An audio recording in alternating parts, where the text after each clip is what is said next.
This afternoon's presentation is extremely vital. So the information that we are going to deliver to you today is information that will help you to get a better understanding of 3012D education law. So 3012D outlines the implementation of the APPR for New York State schools.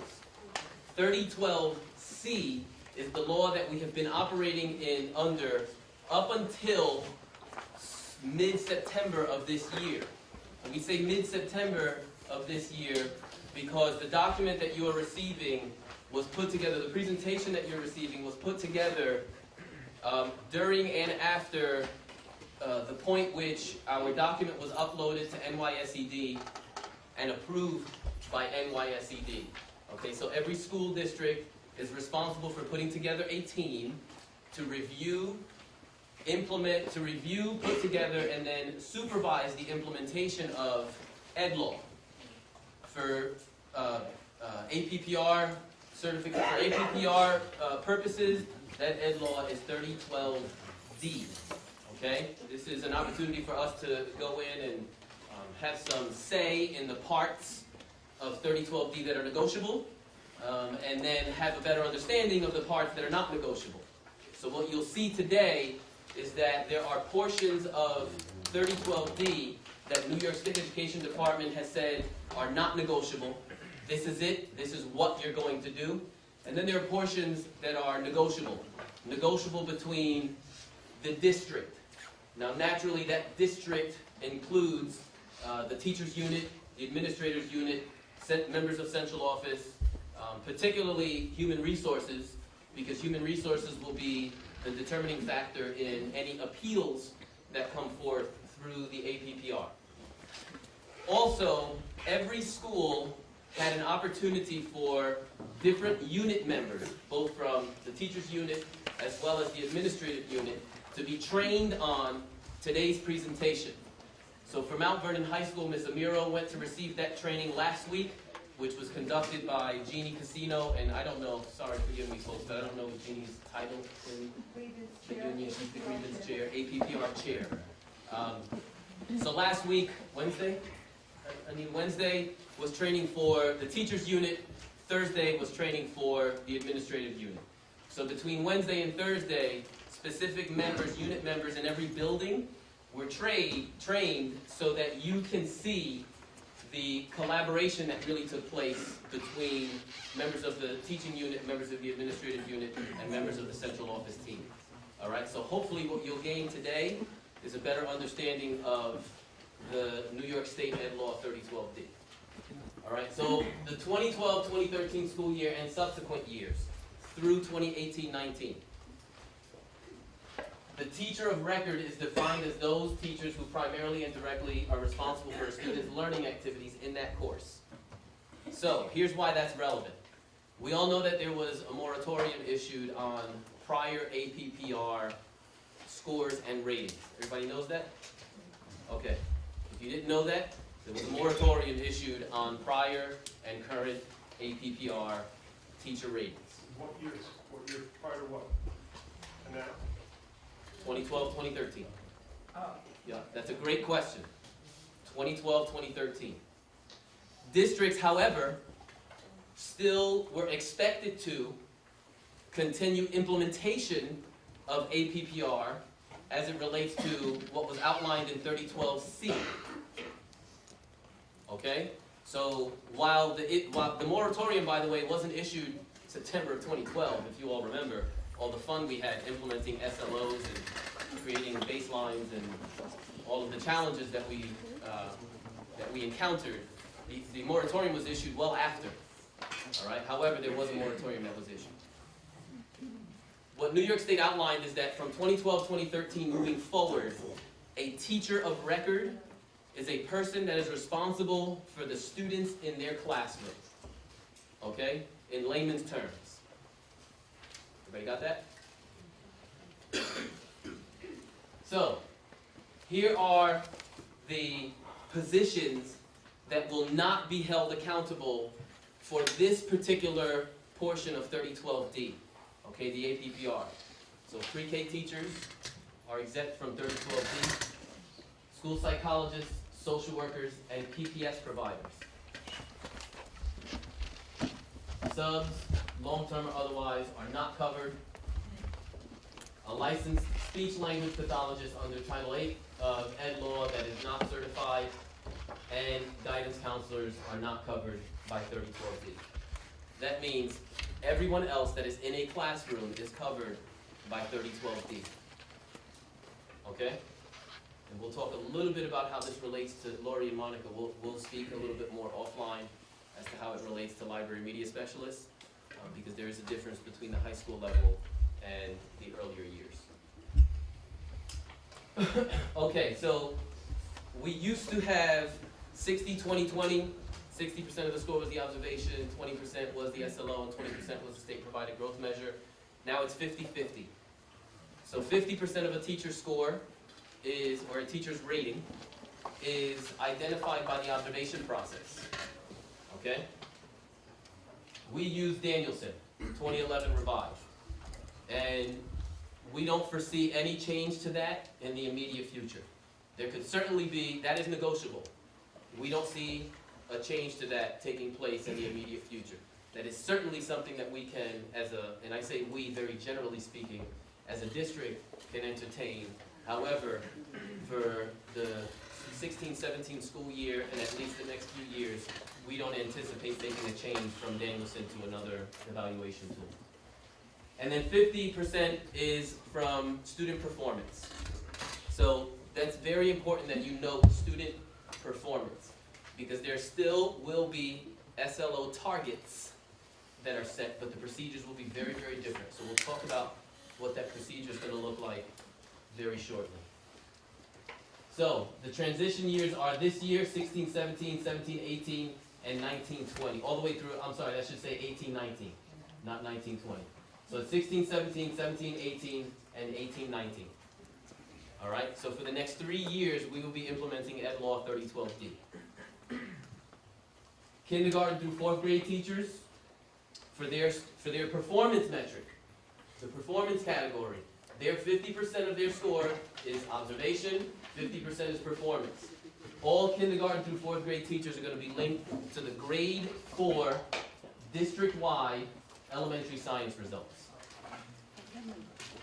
So there will be no significant difference between a teacher rating for a school on the south side and a school on the north side, because the district-wide results will be tallied so that all kindergarten through 4th grade teachers in the district receive their scores based on that district average. We'll talk a little bit about that, especially as it relates to high school, in much more detail in a few, okay? 5 through 8 non-Regents teachers. At this time, the only Regents exam that is being offered to 8th grade, actually no, that's not true. I almost said it, but it's algebra also. At this time, 5 through 8 non-Regents teachers. So there are some 8th grade teachers that are delivering Algebra 1 Common Core, and there are some 8th grade teachers that are delivering the Living Environment Regents. Okay? Those that do not have those Regents classes are going to be attached to the district-wide Living Environment Regents exam, which will include the high school level. We'll talk a little bit more about that as the presentation unfolds. So is everyone following so far? K through 4, 4th grade science, 5 through 8 non-Regents teachers, 8th grade Living Environment Regents. Okay? 9 through 12 non-Regents teachers in the entire district. All 9 through 12 high school teachers that do not teach or have their SLO end in a Regents will be connected to the performance of the district-wide Comprehensive English Language Arts Regents exam. Everyone follow so far? Okay. New York State alternate assessment and Regents teachers will be linked to their students. So living environment teachers will teach all living environment courses. You're linked to your own Regents performance. New York State Alternate Assessments, or our Life Skills program, will be linked to their New York State Alternate Assessment growth targets. Okay? Those math teachers that teach all Algebra Common Core courses, or Geometry Common Core courses, where the majority of your caseload is ending in a Regents exam, that's your score. Everyone else, district-wide English. Nicest lat teachers. This is going to be very interesting. There's still some components to this that we're figuring out specific to Mrs. Cevallos, Ms. Solomon, and actually just the two of you. You know the changes in E&L and how they gave us the 5 subsets of E&L now as opposed to the 3. We're trying to figure out what that's going to look like for someone like Ms. Solomon, who's pushing into a science, as opposed to when we used to have standalone courses in your own kids. So there are some questions that we still have, all right? Here's one of the big changes in the observation component. It is 50% of your score will come from the classroom observation. In the past, each domain was weighted differently. Now, the domains are all equal. So 25% of that score will come from domain 1, 25% from domain 2, etc., etc. So this framework for teaching, look familiar? We gave that out in September at the faculty meeting for you to use while you were reviewing the lesson that we showed on video, the 10-minute clip of the lesson that we showed on the video for you to document. It is extremely important. This is year 6 that we're using Danielson 2011. It is extremely important that if you have any questions on any portion of those domains, there are 22 components. If you have any questions about any of these subcomponents in domains 1, 2, 3, or 4, you need to ask somebody. You need to meet with your department chair. You need to let us know. You need to meet with a colleague. You need to meet with someone so that you can have a really, really deep understanding of each of these domains, because they will account for 1/4 of your overall score at the end of the year.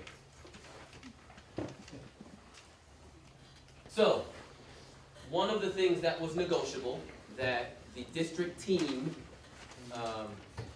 decided to move towards was a set of observations done by the school leader or his or her designee, and a set of observations done by an independent evaluator. The independent evaluator is someone that is not connected to the BEDS code for that school. The BEDS code for Mount Vernon High School has specific staff attached to it. The administrative staff that is attached to the Mount Vernon High School BEDS code all serve as lead evaluators. The lead evaluator, that observation, or the total sum of those observations, will equal 90% of the 50%. Right? 90% of the observation score, which is 50% of teacher ratings, will come from the school building leader and or his or her internal designee. All right? Everyone understand that part? Good, because it took us like 3 days to figure that out. Not even kidding. The external evaluator will only be responsible for 10% of the evaluation. We'll talk a little bit about what those mean, but I want to quickly call on Ms. Amiro, because when we touched base earlier about this presentation, this was one of the things that came up, and you were talking about making sure that they understood the 10%. You want to add what we talked about? I think you wrote the note there about domains 2 and 3. Oh yeah, the external, the person who's from outside will only observe you on domains 2 and domains 3 when they come in. Unless you're not tenured, that's completely different. But for tenured people, it's only going to be domains 2 and 3. And who is this? I'll get to that in a few minutes. Who is the external evaluator? We'll get to that in a few minutes. So, but you heard that part, right? So the external evaluator, we haven't figured out who they are yet, that's coming up in a slide or two. The external evaluator will focus mainly on domains 2 and 3. Ms. Robbins. I'm just want to clarify the 90 to 10%, so it's going to be weighted? Like domain 2 and 3 will be the weighted one of 9 to 1? Well, so, And the other way, great question. So, 90% of the teacher observation score comes from the lead evaluator. The lead evaluator will ultimately rate domains 1 through 4. It doesn't make pedagogical, ethical, or moral sense to provide ratings for domain 4 in October or November. Why? Because when you know the Danielson rubric, you know that domain 4 is considered what? Professional learning.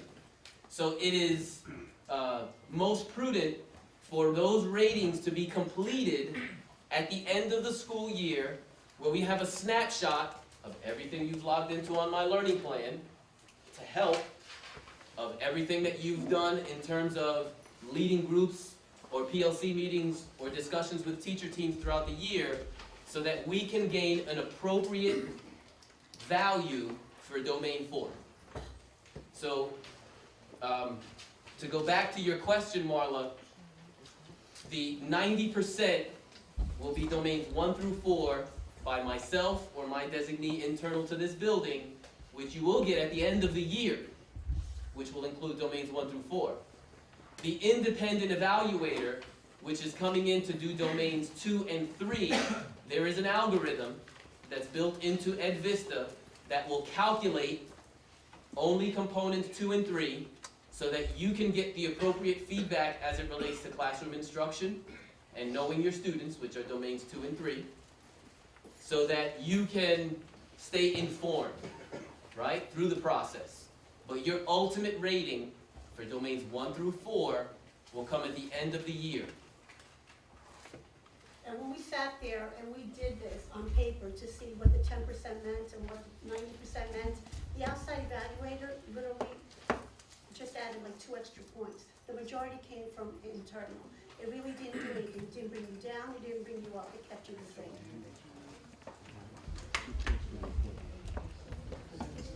So everyone have an understanding of the 90-10?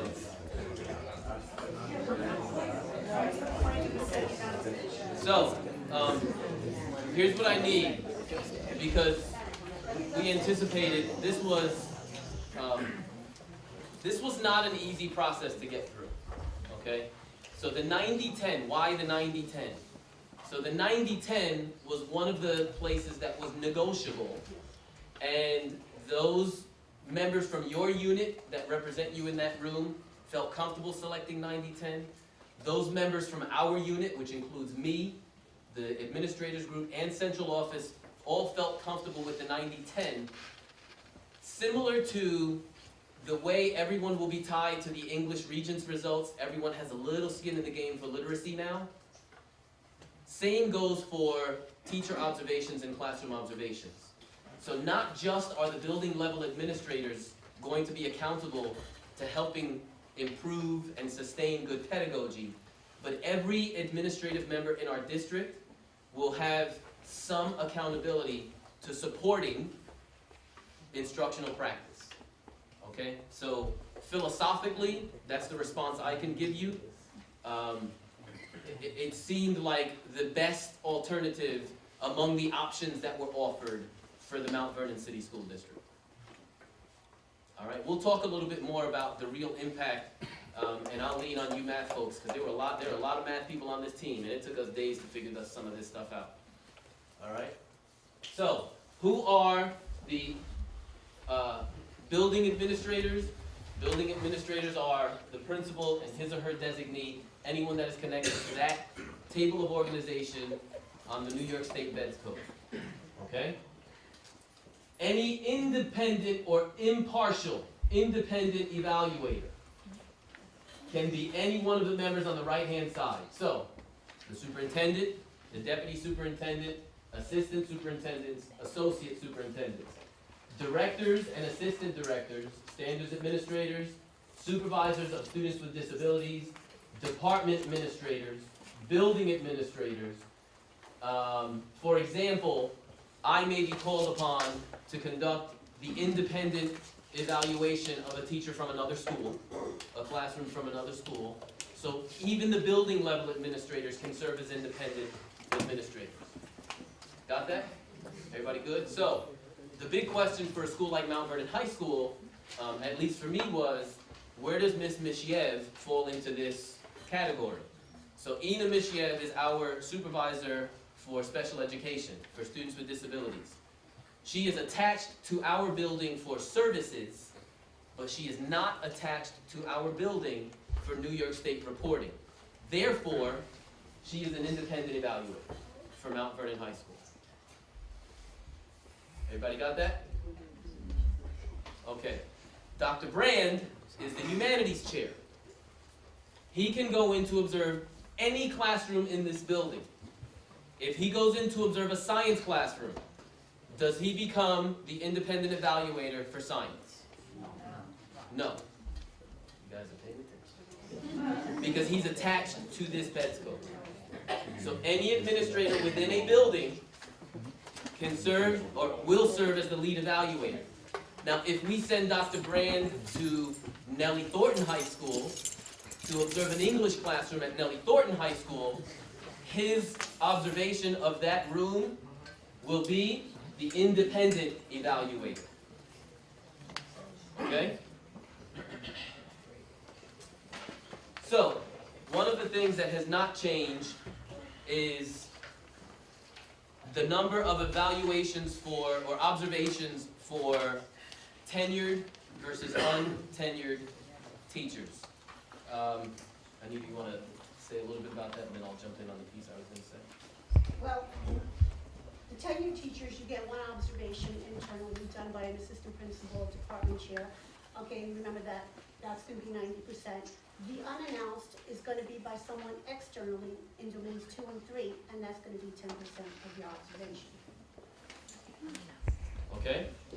Tenured teachers, you get 2. State says 2 is the minimum. We stuck to the minimum. That's very important for you all to know. The state says 2 is the minimum.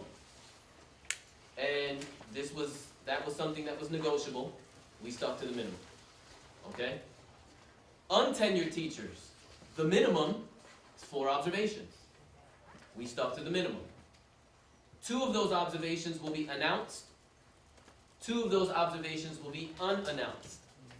So if you look at the grid, the number of observations by the principal or the building administrator, 1 announced, 1 unannounced. So 2 of the 4 that will be conducted for that year will be done internally. 1 of those 2 is announced, the other 1 is unannounced. Everyone follow? For an announced visit. So this visit on the bottom that says announced, the independent or impartial evaluator will be using EdVista, the same way we all use EdVista, to schedule your announced classroom observation. When they log in to EdVista, so let's use the example of Dr. Brand heading over to Nellie Thornton. If he's going to visit, you're an English teacher at Thornton. You want to know an English teacher? Lanzetta. So let's say Dr. Brand is going to visit and conduct an observation of Mr. Lanzetta. Dr. Brand will be given access to those teachers on EdVista to schedule. He will schedule his pre-observation conference with Mr. Lanzetta. Mr. Lanzetta will get that email that you all will be getting soon from EdVista that tells you your pre-observation conference has been scheduled. Dr. Brand will leave Mount Vernon High School, head over to Nellie Thornton, have a pre-observation conference with Mr. Lanzetta. He'll come back to this building, and a few days later, he'll leave here again to go conduct the observation of Mr. Lanzetta's classroom. He'll come back to Mount Vernon High School. He'll go back to Nellie Thornton a few days later to conduct the post-observation conference with Mr. Lanzetta, and they will have, which is a mutually agreed upon time, and they will come to a consensus as to his score. So, something new with that, with the announced, it's gonna be 5 days notice. They have to give you 5 days notice in advance. All right? Once the observation is done, they have 5 days to get you the observation back through Ed Vista, and then another 5 days to meet with you. So total 5 school days or 5 calendar days? School. school days. Then So, everyone know what it used to be? 3. Used to be 3 days. So, the reason why I laid out the example for you the way that I did, of Dr. Brand going there, coming back, going there, coming back, going there, coming back, is so that you have a better understanding as to why other decisions were made, like the 3-day window increasing to 5, and then another 5. Particularly as it relates to the elementary schools, which I won't spend a lot of time on, but many of, and actually Ms. Martier, who was just here, has split duties between the program here as well as another building.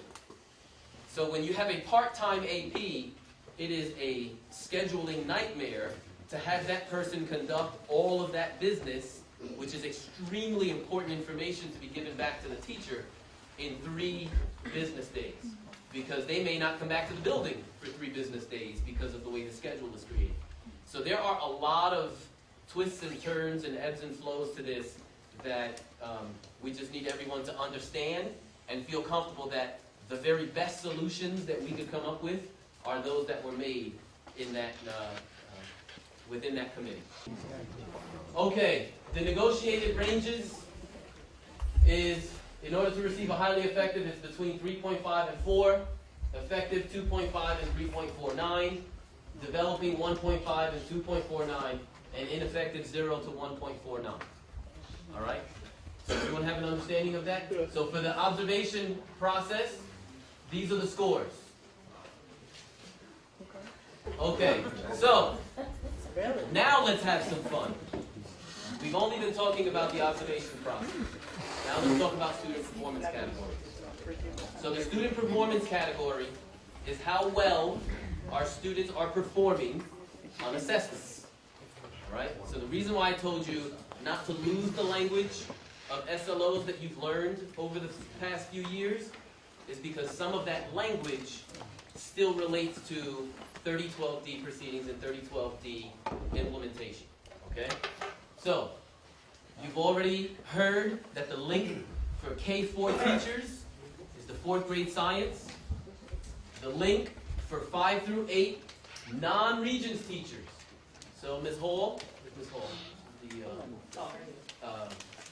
beautiful voice, both literally and figuratively for the middle school program, she will be tied to, actually, you teach some of our high school kids. So we have to see where your caseload is. It is more than likely that you will be middle school because of the number of students you service. So her rating as a voice instructor for middle school students on student performance will be based on the district-wide living environment regions.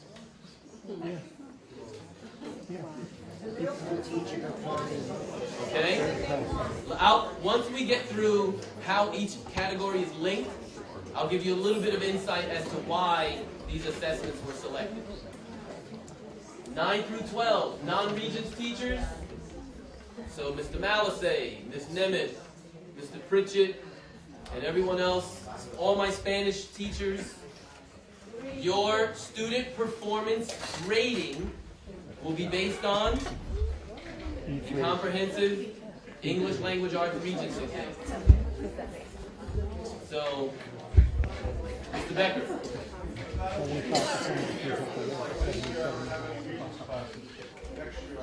Okay, so that's a good question, good point. His point was that could change year to year because this year he doesn't have Regents classes, but next year he might. That's absolutely true for someone like you. That will not change as far as 3012D is concerned for the career and tech teachers and for foreign language teachers and other teachers that fall into that sort of category where they are licensed for a specific area. Okay? Scobo. Is it 50-50 so far? Like, I have 2 global tools, I have 2 We're economic. going to get to that in a minute. We're going to get to that in a minute. All right? New York State alternate assessment, as I mentioned before, and Regents teachers will be linked to their own students, and NYSA SLAT teachers will be linked to their students as well, okay? I'm sorry, they'll be linked to the district-wide grade 4, living environment regions, or comprehensive English, depending upon where they fall. So, the targets. So you remember on the SLO templates, you had to set an individual target for every single student? So this is a little bit of the rationale and the insight as to why these assessments were used. The elementary teachers wanted the grade 4 science, and principals as well, because remember, your rating is my rating, okay? Be very clear. Principal ratings are created in large part, not completely, because there's a principal APPR also, but they are created in large part by the performance of students. The same way your rating is, 50% of your rating is performance of students, okay? So, elementary level faculty, let's use it that way. We're all in favor of using the 4th grade science assessment. Middle school faculty was all in favor of using the living environment regents. And high school faculty were all in favor of using the comprehensive English language arts regents exam. Okay? How did we establish those? Well, we looked at data. And we looked at the performance level of students in the district in each of those exams, assessments for last year. Okay? So, here are the targets. K-4, the Science 4 exam, 75% of students in the district must score a 65 or higher. 75%.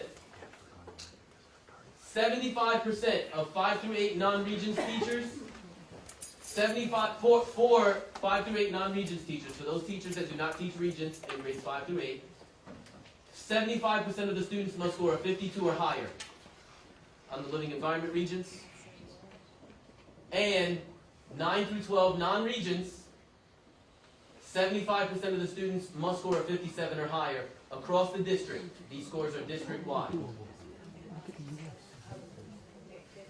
But also, where this only applies for students that actually sit for the Regents exams. For this purpose, we're not going to be held accountable for a student not showing up for the exam. So teachers of Regents courses still are responsible for the students on their caseload. But as it relates to creating a district-wide teacher rating using the comprehensive English language arts Regents, the students that do not show up for the Regents will not be counted in these calculations. 75% of our students that show up must get a 57 or higher. Marlon and Robert. All right. I guess I understand exactly what you're saying, but I know our team negotiated, but how is if it's no show for them, but say you have, like I do, going for advanced Regents diplomas, the kids don't need to do it, and there's no big deal if they don't show up. So basically, my students are looked at differently, and for the other algebra too. For anyone with physics or anyone else, that the Regents really is not needed for anything except for an advanced Regents diploma. What makes them not have to be, us have to be responsible for that? So one of the side effects or natural conversations that emerged, very grassroots out of this conversation with APPR, was two things that are very close to my heart, which are an attendance policy as well as a grading policy. So we've put that on the table. The folks that have been in the room from your unit, from your side of it, can attest to the fact that I lose my mind sometimes when we start having those conversations, and have positioned myself to become one of the voices of, or voices to champion the need for a very clearly identified and outlined grading policy as well as attendance policy. It is my hope that as we progress to that stage of conversation, the Regents exams for every Regents level course be calculated as part of the entire grade for that student. Okay, so just so that you know, I am positioning for that to happen. The other thing that I am positioning for is, and this is not related to the APPR specifically, but since you begged the question, I'll respond. The other thing that I'm positioning for is, should a student fail or come close to passing but still fail a Regents level course, but still pass the Regents exam, then we also have to look at, well, shouldn't that student be allowed to receive the credit for that course? So there's some conversations that need to be held in terms of grading policy and in terms of attendance policy, and there has to be give and take. All right? So we're not there yet, but that is a natural side effect, byproduct, hopefully unintended outcome of negotiations with the APPR. All right? So that is definitely something that we are looking at. All right?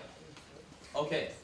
So here are the student performance categories for the 16-17 negotiated targets.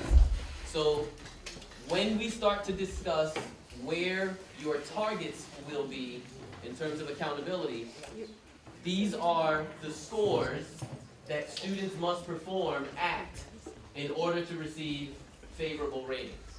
Okay? So, for global history, 75% of the students must score a 50 or higher.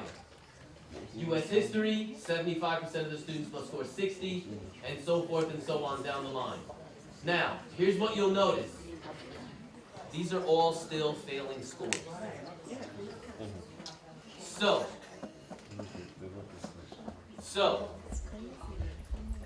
these also represent the basement. Okay? This is the lowest possible score that 75% of the students on your caseload must achieve for each of these categories. Okay? So Mr. Yang and Mr. Calhoun, 75% of the students that sit for the Regents exam must score 51 or higher. Dr. Komadari, 75% of your students that sit for physics must score 61 or higher.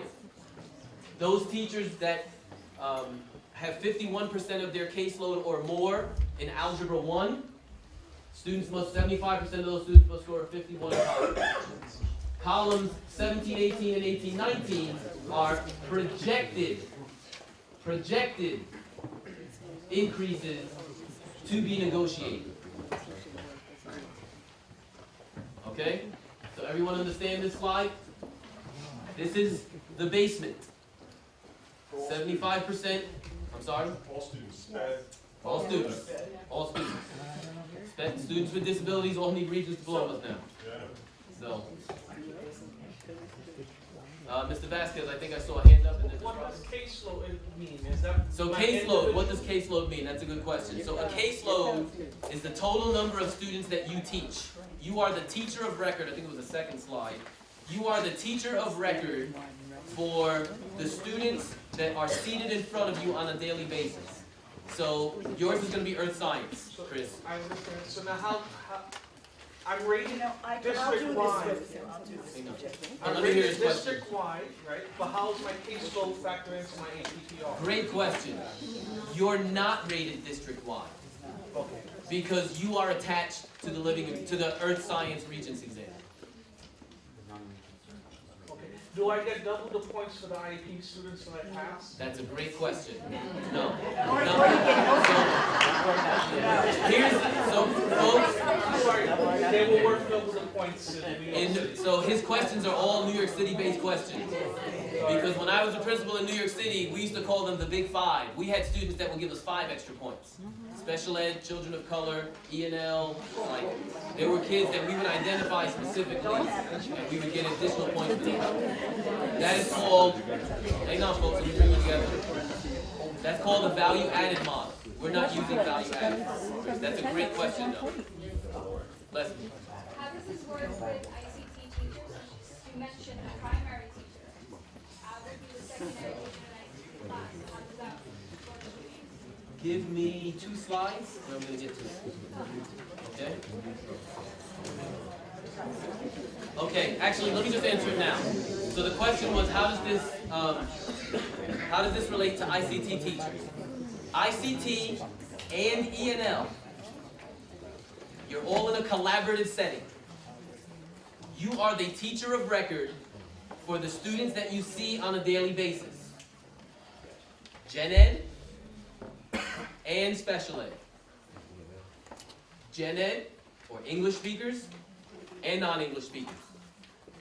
Okay? So co-teaching sections are responsible for every single student in that classroom. Yes? Or 75% of my kids get 51 hours, right? Right. How many of those 50 points did I get? Okay, so we'll explain what the algorithm would look like in a second, Okay. because those points are converted to words. I'll show you in a few. Alright? It's like Scrabble. Gracie. So English students up there, now, I thought that I understood previously that for English teachers of Regents courses, it was also the 50-50. 50 my kids of record and 50 ELA district. That's not the Your kids are your kids. 100%. 100%. So I don't benefit from the district in any way. You don't want to benefit from Yeah, but I do. it. You have, so, here's one thing I'm very, very proud of is Mount Vernon High School has outperformed district, district basements years now. So you're going to be in a very good situation in English. So my kids of record count 100% Towards you when. and 100% for all the other non-Regents teachers in high school. In the district. Come on, Gracie.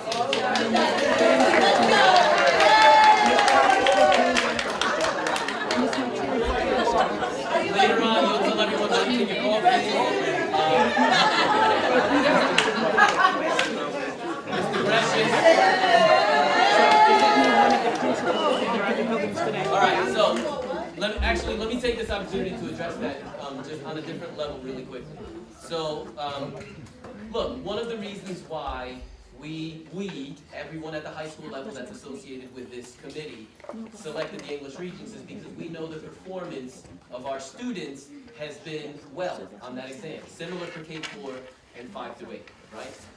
However, it is immoral, unjust, and downright dumb for all of us in the room to rely on Dupree and Gresham. We are now all connected to the literacy development for every single student, high school student in the district. So, if you have a student, superintendent says this very eloquently, parents send us the best they have. They don't keep the smart ones at home and send us everything else. So, it is incumbent upon you to make sure you take every single opportunity that you have with children to help them develop their overall person, specifically development of literacy.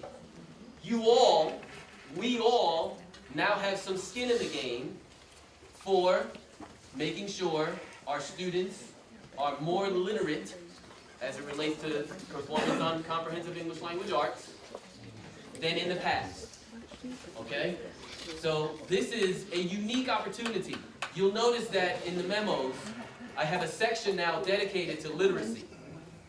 That's purposeful, so that we can continue to provide you as much information around literacy as possible, so that we feel good about the district level performance of our students, and particularly we feel good about the performance of the students in Mount Vernon High School. Every part of this presentation is equally important. But what I want you to walk away with when it comes to student performance, especially on the English Regents, is that every single person in this room has some skin in the game for literacy. Okay? Yes? This may have been asked before, so I apologize, but for middle school or 5 through 8, is it now less important? Or why the... Great question. So here's why it's not, the answer is no, it's not less important.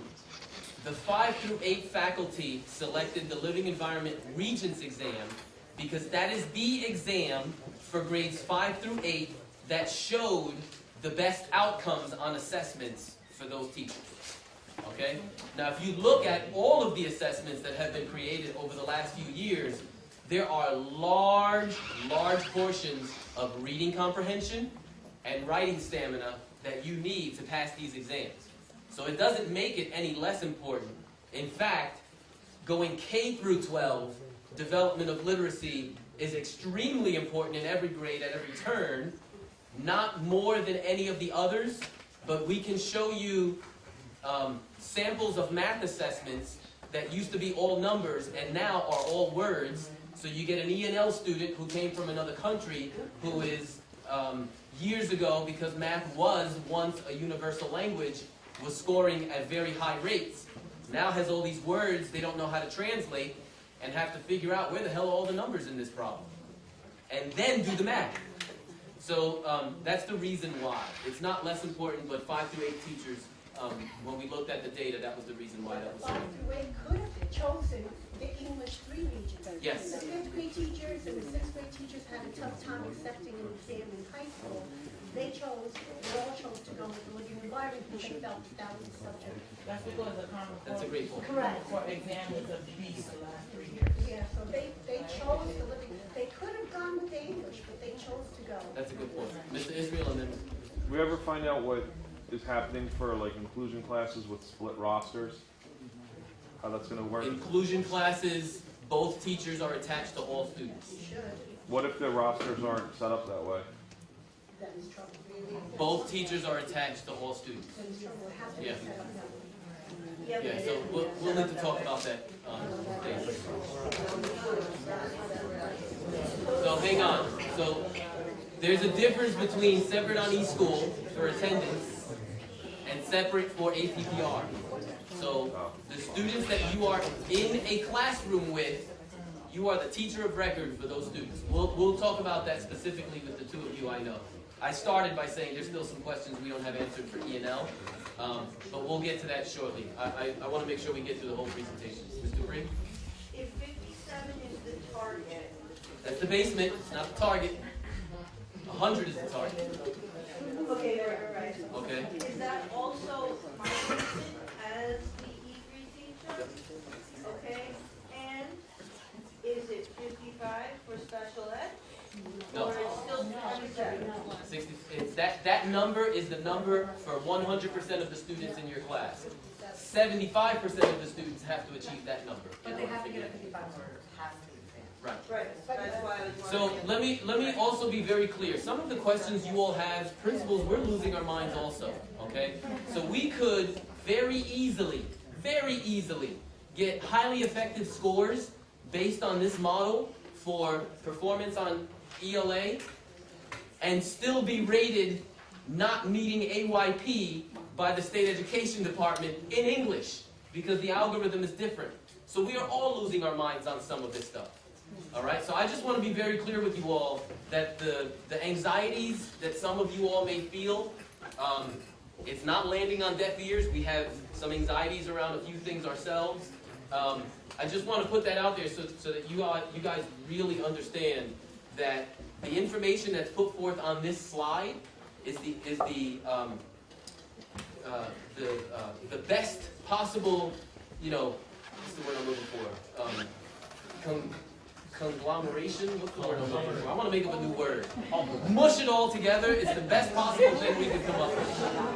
All right? Becker. Just for my own clarity, pre has the per caseload, takes the test. Only half of them show up, and all half pass.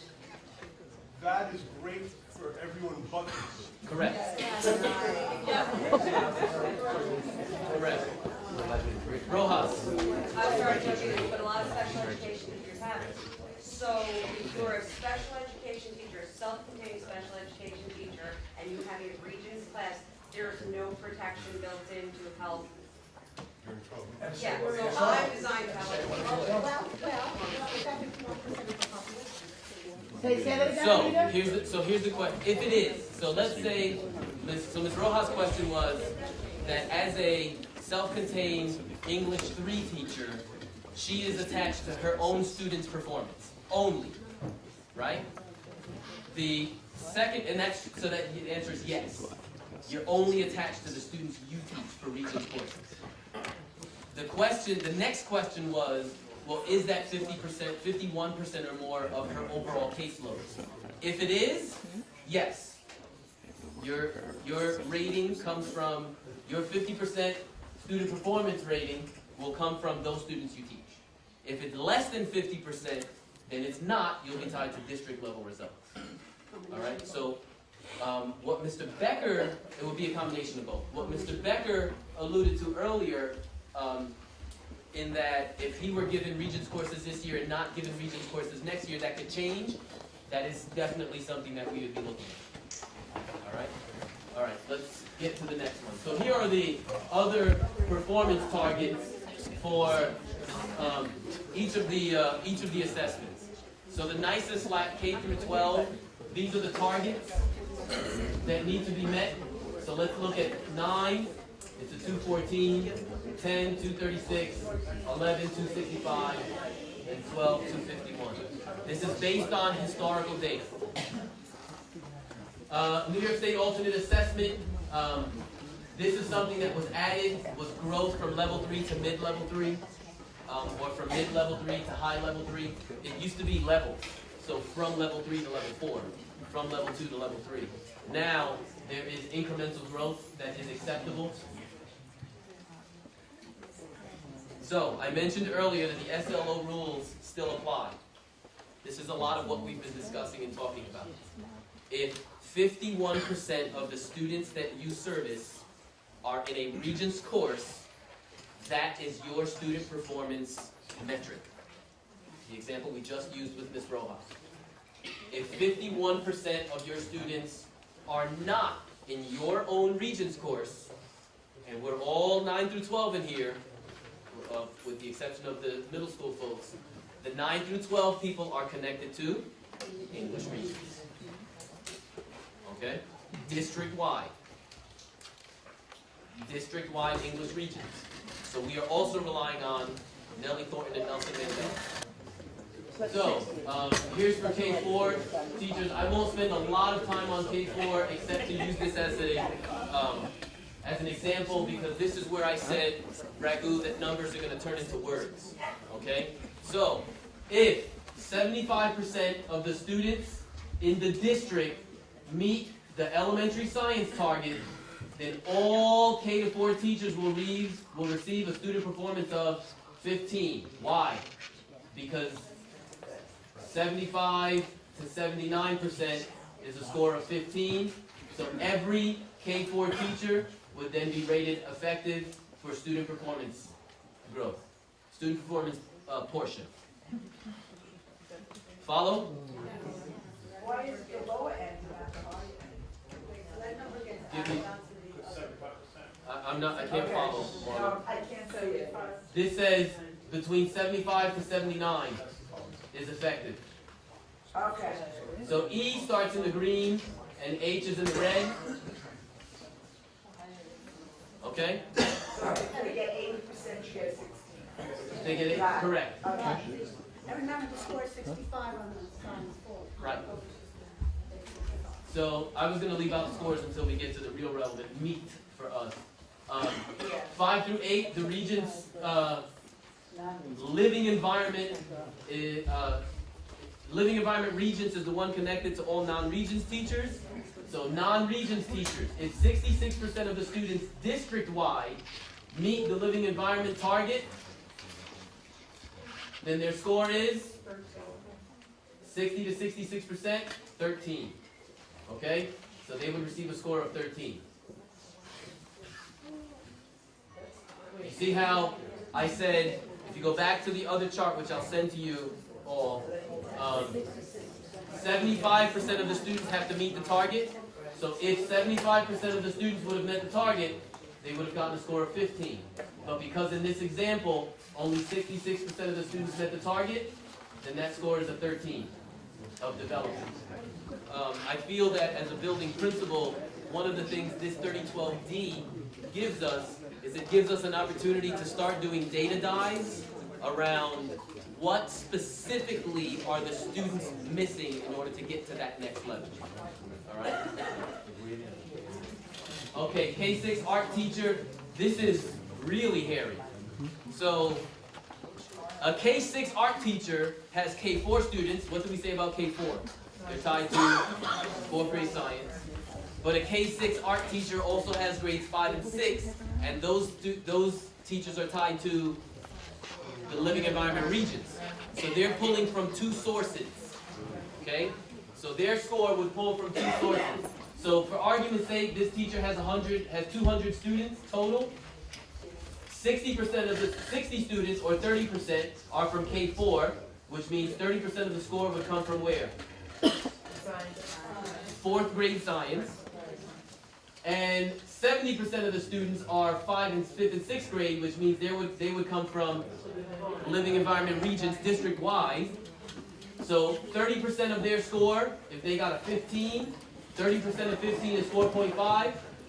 70% of 13, if they got a 13 here, is 9.1. The overall rating for this teacher would be 4.5 plus 9.1 equals 13.6.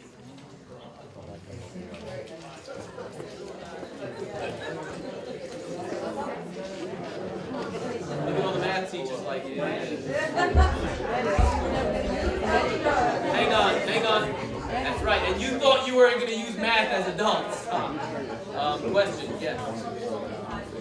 Hang on. So the question was, it only applies for the non-Regents teachers. Yes. That's why this example is using K through 6 art teacher. All right. So, Israel. That would be me. Yes. I don't know, I had to step out to see Miss Abby for a minute, so I don't know if you said this part. If less than 51% of your kids do not take the Regents, even if you have some Regents courses, where do you fall? So like I have English 2 and English 3, and then I have that 9th grade group. Okay. So if my 2 English 2 classes and my 9th grade group end up being more kids than my English 3 that take the Regents, how does that work? Somebody want to help me? Yeah, that's the law. We're not tied to the region. So then I go by the district-wide. Yes. Then you go by district-wide. You're still held accountable for the kids you teach in your Regents courses. So I don't want anyone to... So then how would that work? So I'm not for APPR purposes, but for your own performance purposes, for your students to do well, you want to make sure that you're right. But their region score wouldn't factor my APPR No. isolated. They would be part of the whole. District-wide. Exactly. District-wide. On the opposite, people have a problem. And we're teaching together, and on the opposite. That's my majority. That's correct. That's correct. That's correct. Mr. Reedy. Hang on, we have a math teacher that used to be a lawyer. He's going to clear it all up for us. Come on, Rob, help me I out. have 2 algebra Regents classes. Yes. I have 2 transitional classes, and then I have a survey class. So 3 of my classes are non-Regents and 2 are. But the rosters in 4 of those classes are they just match. Okay. Algebra and transitional. Is that accounted for some way, or am I going to be, since It's a straight number on total population. I'm counting all classes? Counting all classes, all students, straight number split right down. Is 51% of your caseload algebra, or is 51% of your caseload not? One's an A day, B day? No. No? It culminates in a Regents exam. I think algebra survey is Regents. It culminates in a Regents So exam. that would make you 3 out of 5. So you would be responsible for the algebra. Correct. The survey culminates in Regents? Culminates in Correct. Regents. Okay? How do half your courses count? Who? Half your courses. Half your courses don't count for the AP. Actually, Like if you have 2 half-year courses, do you add those up also? David, write that on an index card, please. I seriously need that question. Oh, that's right. I'm sorry. They're non-Regents courses, except for the survey class. So even though they're half-year, they count as your total population? Yes. All right. They count as your total population? Half-year courses do not culminate in a Regents exam. But they count as your total population They even do though count they're as your half-year. total population. So what if you have the Like same Part kids for Echo, 2 halves? They count twice? What if two halves? Like, let's say I got journalism 1, journalism 2. January 31st is the cutoff. Oh, so it's all, we're only looking at the second half? I don't know Don't your worry about question. it. Don't worry about it. I'll figure it out. Sure? Yeah, I'm good. Write it on an index card. So man. it's only kids that count in the second half of the year. You only look at if you have half of your courses, you only look at the half year that's the second half of the year. Remember that January 31st I is the don't- cutoff. I don't know the legitimate answer to that. I'll get back to you. Okay. I really don't. Yes. So, based on this, even, it doesn't matter what your highest population, because Art 5, they have the highest population of students, right? So, they're not going based off of, since it's 5th grade. I'm sorry, folks, I can't hear them. And this is a long question. I want to make sure I get it all. So, say it again. I'm sorry. So, 5th grade is the highest population that that art teacher teaches, 5 and correct? 6 combined. Oh, well, I'm just saying up here, it says based on the course, right? So they Yep. have the most students in 5 and 6. So Correct. they're not just gonna be linked to then living environment because they still service the 4th grade. So they're Right. gonna be also linked, so they're linked to all the grades that they teach. That's right. So that's what I tried to explain earlier. If 30% of this teacher's caseload is K4, then 30% of that score, so let's say the K4 exam gave a score of 15, 30% of that teacher's score will come from there, and 70% will come from the next score, which will 5 through 8 will be living environment regions, and you take those two and add them up. So 70% of 13 and 30% of 15 gives a score of 13.6. That's how that score will be calculated. Now here's the good news. We won't be asked to do any of this math. EdVista has algorithms that are calculated and populated in there. So all we do is enter the information and the information will be spit out. All right? So this is ENL K6. Again, because K6 spans 2 separate performance assessments. K4 is 4th grade science, 6 through 8 is living environment regions. Then they would take a portion, whatever percentage of students they have that meet that criteria for either K4 or 5 through 8, and then that would be the percentage, okay? So in this case, if the teacher had 27 students, 13, in ENL grade kindergarten pullout, which is these numbers here equals 27, and ENL grade 1 pullout, these numbers here equal 13, then that's 40%. I'm sorry, 40 students. What you would need to do is look at ELA kindergarten to science 4. So 50% of the students is, 50% of 15 is 7.5, and if they scored a 16, 50% of 16 is 8. Add 7.5 plus 8, and you get a score of 15.5, which is effective. Middle school life skills, using the New York State alternate assessment, which is also grade 9 through 12 life skills ungraded. If 80% of the New York State assessment teacher students meet the target, then 85%, I'm sorry, then the teacher would receive a score of 17. Okay? Living environment teacher. Here's another example.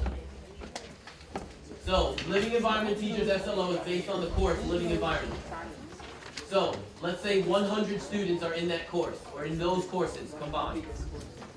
If 80% of the living environment teacher students meet the living environment target, then the score would be 80%, 16. Very easy to figure this part out, right? High school social studies.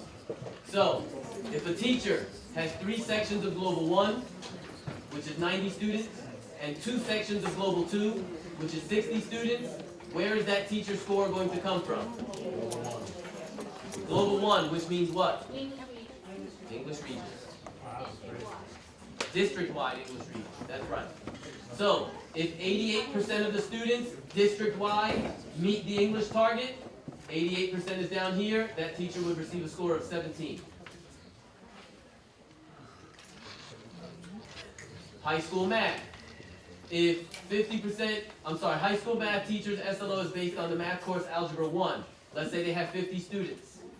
If 60% of the high school math students meet the need in Algebra 1, remember that's all their students, that's their SLO, then they will receive a score of 13, which is 60% is number 13, which means the rating of developing.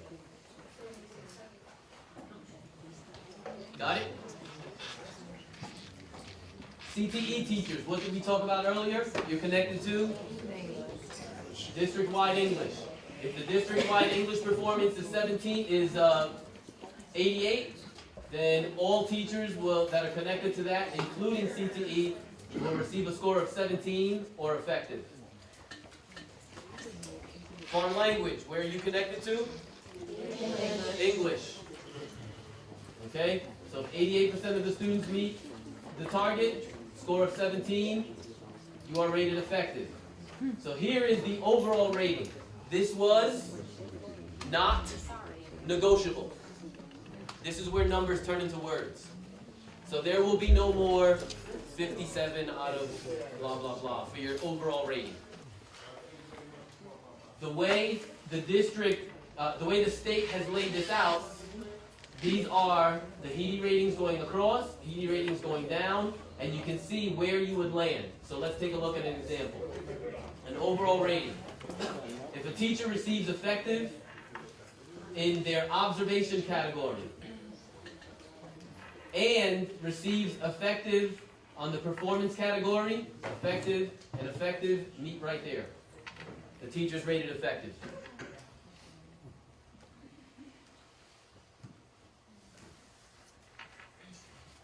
Example number 2. If a teacher is rated effective in the observation category and the teacher is rated developing in the performance category, where shall the two meet? You're still effective. This is as per the state. Example number 3. The teacher's rating is highly effective in the observation. This is an interesting one, folks. The teacher's rating is highly effective in the observation category. The student performance category comes back as ineffective. The lowest possible rating a teacher can receive that is rated highly effective in observation is the score of developing.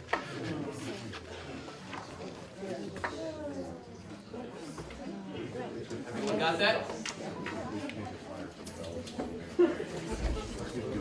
So let's go back to this, because I want this to soak in. So, this is the big bang for the buck, folks. It's always been about pedagogy. It's always been about instructional practice. We absolutely have to do a better job as a country as it relates to how our students are performing on assessments. That is clear. However, the way to better assessment performance is through instructional practice.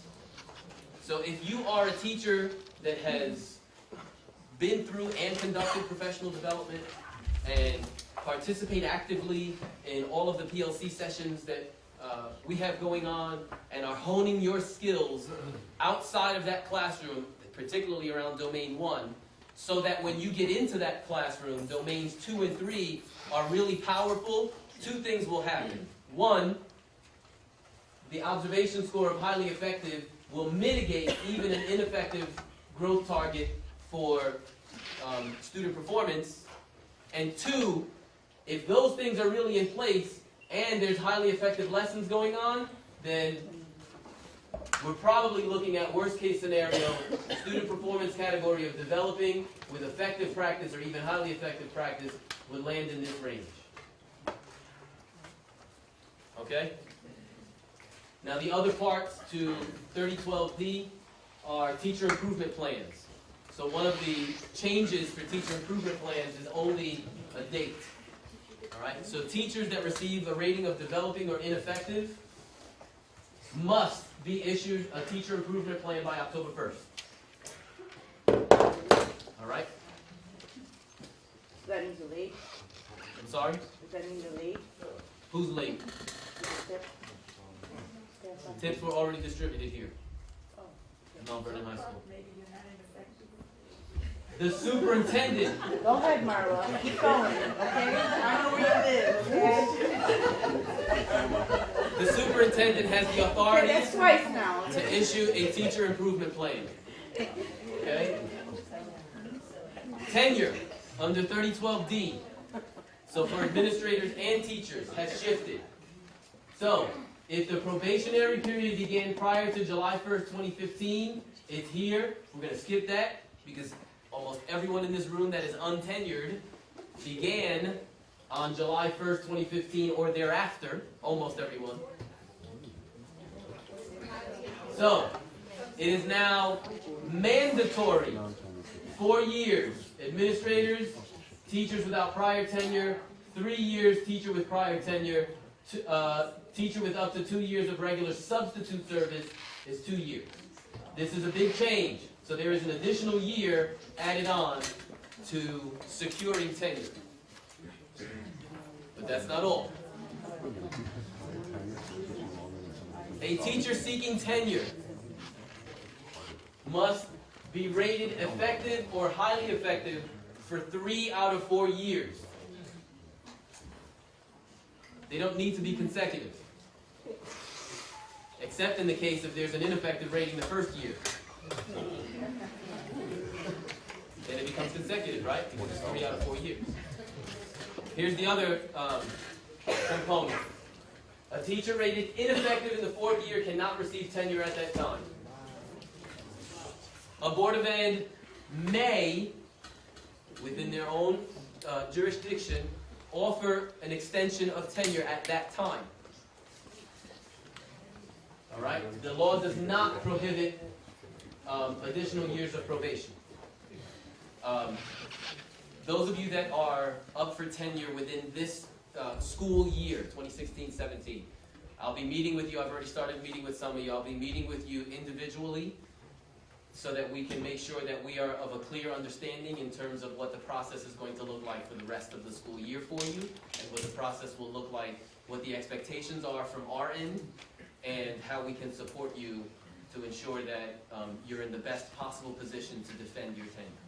Now look, a good teacher is a good teacher is a good teacher is a good teacher, and all of the research suggests that that's the best place to start in changing academic lives of children is with a good teacher. Right. Actually says great teacher.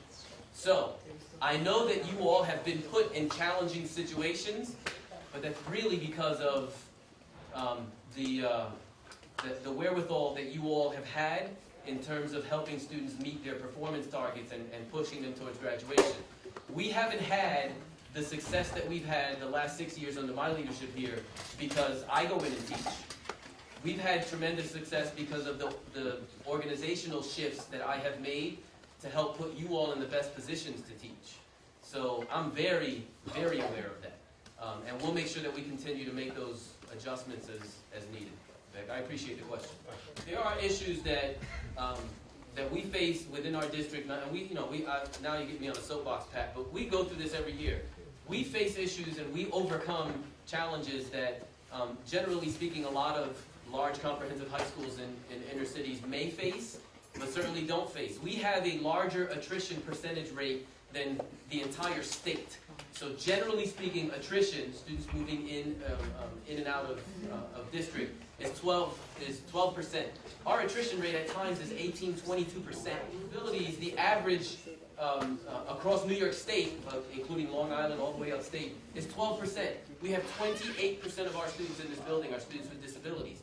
That's a challenge for me specifically as the principal as it relates to our AYP status, as opposed to everybody being really highly effective because of great regions score, because of a great score on the English regions. So part of me is partying, and the other part of me is crying for different services and different helps and maybe going to a value added, as Mr. Vasquez was poignantly asking about in terms of students with disabilities getting additional points.